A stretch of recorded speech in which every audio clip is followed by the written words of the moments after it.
Olá pessoal, estamos mais uma aula aqui de didática matemática, né? E agora a gente vai estar falando um pouco sobre os fatores que influenciam a aprendizagem da matemática. Vou trazer para vocês situações que são importantes, né? Que influenciam no processo de ensino e aprendizagem da matemática.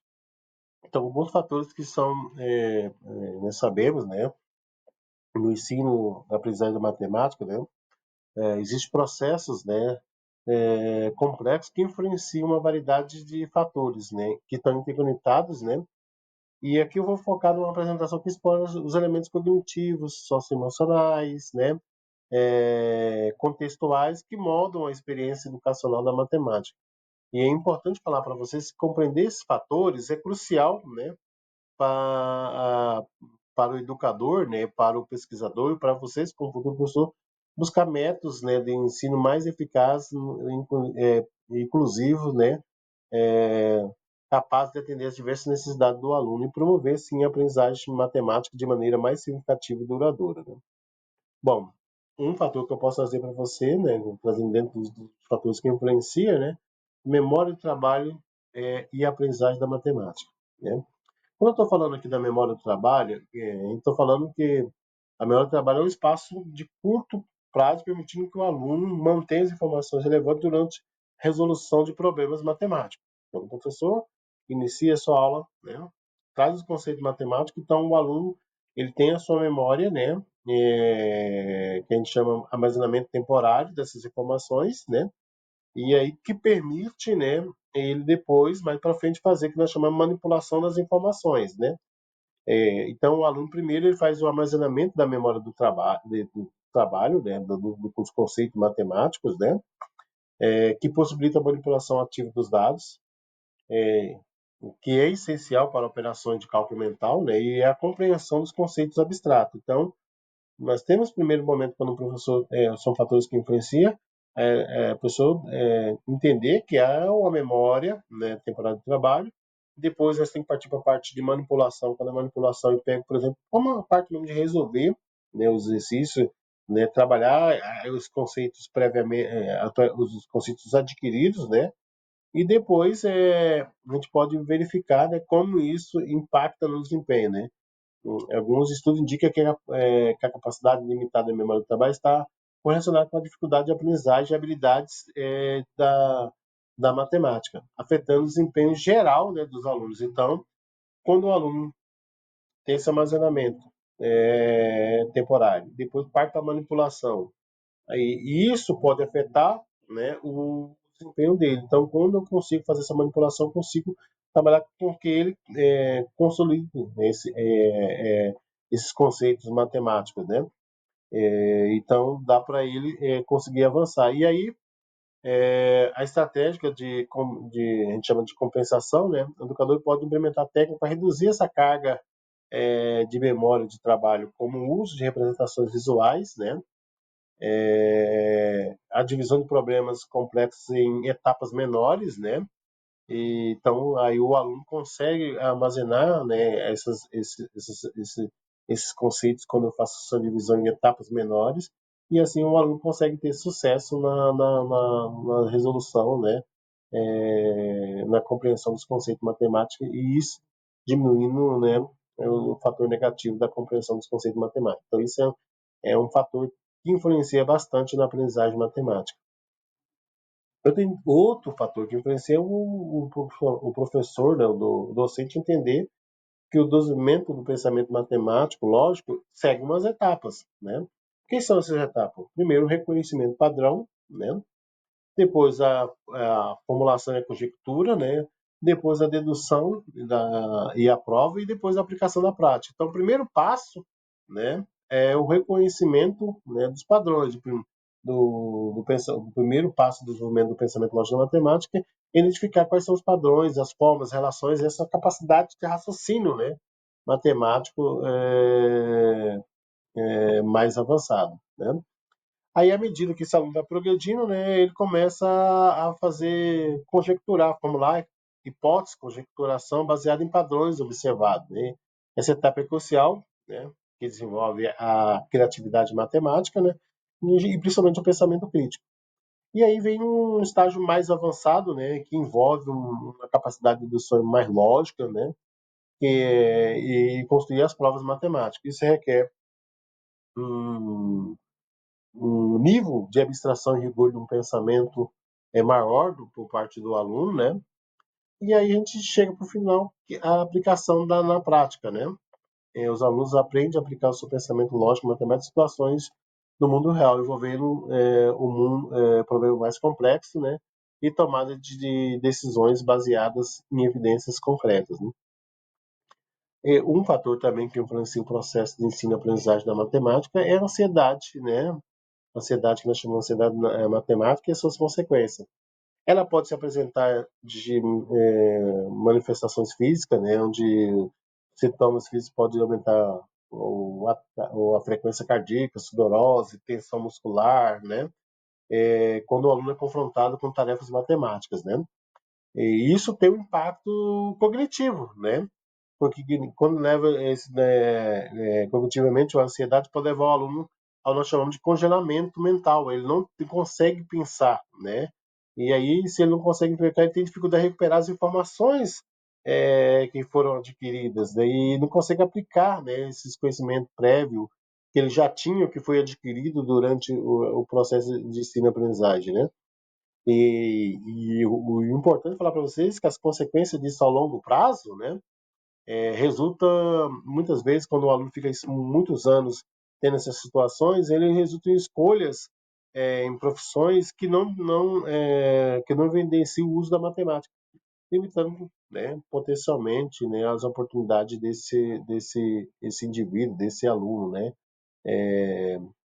E a estratégia de investigação, né? As Mindfulness, que é a exploração gradual dos conceitos, né? Abordam, podemos dizer, abordagens de ensino que enfatiza a compreensão de conceitos que pode ajudar a reduzir essa ansiedade, né? Então, a técnica de investigação pode ajudar a diminuir, né, a minimizar esse fator, né, que influencia no processo de ensino da matemática. Motivações e a autoeficácia da aprendizagem matemática, ela também é um fator que influencia. Então a motivação intrínseca, ela influencia no processo de ensino matemática, ajuda, né? A autoeficácia e a estratégia de promoção. Então a motivação intrínseca da matemática caracteriza pela interesse genuíno, né?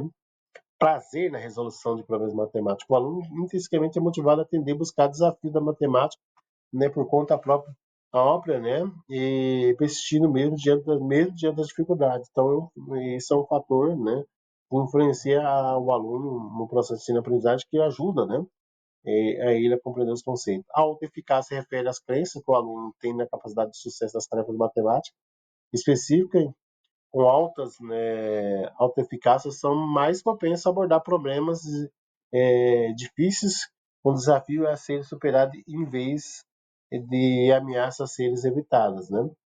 A estratégia da promoção, né, pode promover a motivação através de feedback, construindo, estabelecendo, né, metas realistas, né, na criação de um ambiente de aprendizagem que celebra o processo individual, não apenas a resposta correta, né? Então, a estratégia de promoção, né, permite isso, né? O outro um fator que influencia o que a gente falamos, o ambiente escolar na aprendizagem, né? O impacto do ambiente escolar na aprendizagem do aluno é um fator que influencia bastante de maneira significativa. Então, a escola deve ter, né, um ambiente escolar que promove altas expectativas para os alunos, independente do seu histórico escolar, né? Pode impulsionar significativamente o desempenho da matemática, né? Isso inclui as crenças dos professores que todo aluno tem capacidade, né, de dominar os conceitos matemáticos avançados. Essa crença que o professor tem, né, que a escola tem, que os alunos vão conseguir superar todos esses conceitos, isso é um fator que impacta bastante. Outros fatores são os recursos tecnológicos. Quando nós temos uma instituição, uma escola, que tem equipamentos adequados, recursos matemáticos, como softwares educacionais, né, manipulativos, tecnologias interativas, pode oferecer uma experiência de aprendizagem ricas e adaptando-se aos diferentes estilos de aprendizagem de cada aluno. Clima de colaborativo, né, um ambiente que encoraja a colaboração dos alunos, né, que eles sejam protagonistas, né, bem entre como professores, pode promover a compreensão mais profunda dos conceitos matemáticos através de discussões, debates e resoluções coletivas de problemas. Nós temos, por exemplo, é, dentro dessas altas expectativas, desse gosto, por exemplo, o Nordeste, quando se trata, por exemplo, das Olimpíadas Nacionais de Matemática, eles têm um alto potencial, né, têm tirado notas altas. Essa colaboração com o nordestino é bom em matemática, essa crença, né, facilita, por exemplo, muito esse processo, influencia muito nesse processo de ensino matemática, né, esse ambiente também dos professores acreditarem nisso, né, ajuda bastante, né? E a escola adotar, né, o que nós chamamos de avaliação formativa, que seja contínua, né, em vez de depender apenas de testes padronizados e fornecer feedbacks relevantes, permitindo ajustes no ensino e aprendizagem, né? Isso é um fator que influencia muito o ensino e aprendizagem da matemática. O papel da família na educação matemática, né? Então, a família tem que dar o suporte acadêmico, né? O apoio, né? No estudo da matemática em casa, ajudar no dever da casa, discutir os conceitos matemáticos, né? Reforçando a aprendizagem, demonstrando a importância da matemática. Isso é um fator que influencia, né? No processo de ensino-aprendizagem da matemática. Atividades matemáticas cotidianas, incorporar as atividades diárias, né? Como cozinhar, fazer compra, jogar, né? Tabuleiros, pode ajudar a demistificar, né? A matemática e mostrar a sua aplicabilidade na prática, né? Autocrenças, né? Eu já falei dos pais em relação à matemática que influencia, então, as percepções, né, o desempenho dos filhos. Então, é, mostrar, né, não ter aquela crença negativa de que eu não aprendi matemática, você não vai aprender. Então, essa autocrença traz, né, quando os pais expressam esse entusiasmo pela matemática, tende a ter no filho uma atitude mais positiva. Então, ele tem que ter essa tendência positiva, né? E que é um fator muito importante, a comunicação, né, entre a escola e a família, né? Que os pais estejam sempre alinhados com os objetivos educacionais, né? E possam apoiar o processo matemático dos seus filhos em casa. E aí eu trago para vocês também a tecnologia e os recursos do ensino. Isso é um fator que influencia bastante. Eu trago para vocês um paralelo dos recursos, né? Dos benefícios e desafios. Por exemplo, os softwares educacionais. E os benefícios, ele personaliza, dá um feedback, né? E ele é imediato, ajuda bastante, permite potencializar essa aprendizagem matemática. Os desafios são muitas vezes, alguns softwares são muito caros, os treinamentos dos professores se tornam muito difíceis, não existe aquela formação continuada, né?